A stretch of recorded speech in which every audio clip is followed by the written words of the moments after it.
Hello, my name is Kurt Brown, also known as Saint Rambone. I am a native of the state of Alabama.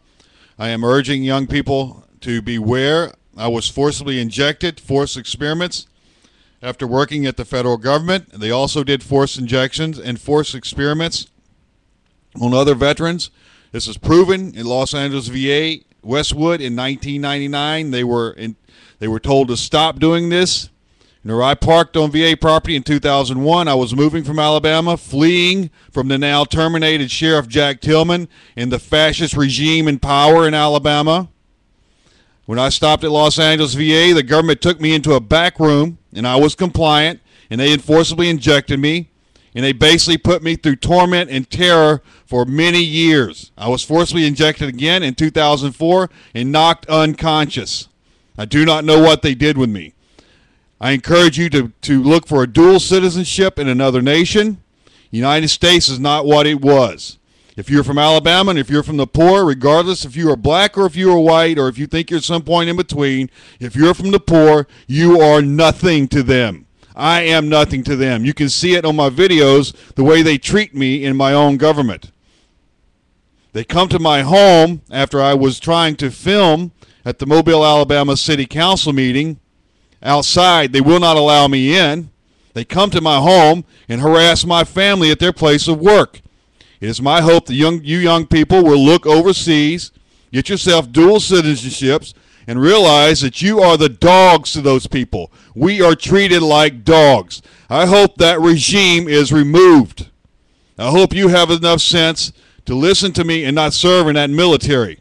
When I was going to boot camp long ago, I got on a plane, and a man told me, he said, you ought to turn that paper in and tell those people to go to hell. And I wish I would have. I was naive. They will mess you up, and they will stomp on you like you are nothing. It is an international regime, and if you think you are important, you are deluding yourself. My motto is for you young people, become an engineer. Don't be a military queer. If you want to be a queer engineer, you'll be a lot better off than you will be as a military queer.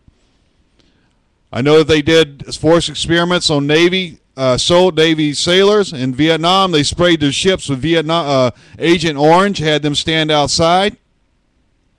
I know that I was forcibly injected in 2001. I do not know what they may have done to me. I was stationed in Long Beach, California, near Los Angeles many years ago. They might have started experiments back then. I do not know. How do we know if there might be more than one conflict going inside the world? My point is this. The ruling regime in power is no friend to our people. I started out in my life in a very poor community known as Pritchard. It's the ghetto of Mobile, Alabama. I knew then that I was a poor man as I grew up because I moved to another neighborhood that was really not a whole lot better. I urge young black and white people to learn to get along also. I know you think you're black and white, but you're actually all a mix. You are led to hate each other in Alabama, believe it or not. You should take that uniform, tell them to stuff it where the sun don't shine, and go get yourself some preparations for your future. I suggest Norway is a nice country. They don't have casinos there, but they're not going to allow you in. You Alabama? Alabama. Have a good day. This is Kurt Brown, St. Rambone, Mobile Auto Club saying, protect yourself, protect your family. Do not serve in that military. Prepare. We live in an era of technology. Everything else is dead nonsense. You can have hope for these other things, but most people don't get work.